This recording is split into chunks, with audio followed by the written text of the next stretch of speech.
ऐसा उमूमन सस्ते साइंसदानों के साथ होता है कि वो बात उनको समझ खुद नहीं आती, लेकिन समझाना ज़रूरी होता है, तो इसी वजह से फिर कहाँ की बात कहाँ ले जाते हैं। आज हार्वर्ड के स्टूडेंट्स को लेक्चर देते हुए हमारे प्राइम मिनिस्टर अनवारुल हक काकड़ साहब ने जो कहा, पहले उनकी सुन लेते हैं, फिर वो हमारी सुन लें। There is a rule of law and then there is a rule of order. That social order can never ever be compromised for a rule of law.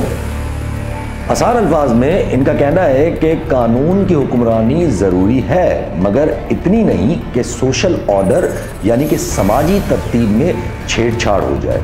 और उन्होंने कहा कि समाजी तरतीब को कानून की हुक्मरानी के सामने कभी कॉम्प्रोमाइज़ नहीं करना चाहिए।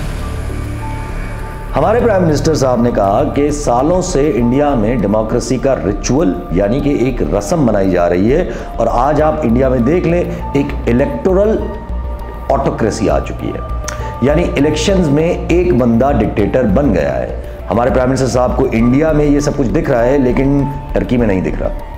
खैर, वापस आते हैं मुद्दे पे।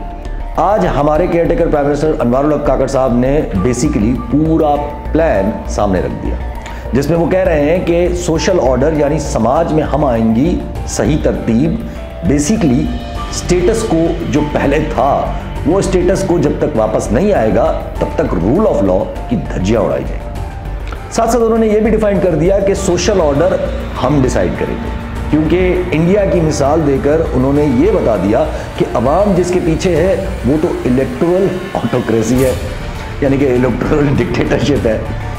दूसरा जो असल कॉन्सेप्ट होता है कि rule of law basically rule of order या सोशल ऑर्डर को मेंटेन करता है, उसका तो हमारे प्राइम मिनिस्टर साहब ने तिया पैचा ही निकाल दिया, क्योंकि उनके नज़दीक तो रूल ऑफ लॉ और रूल ऑफ ऑर्डर दो अलग अलग चीज़ें हैं।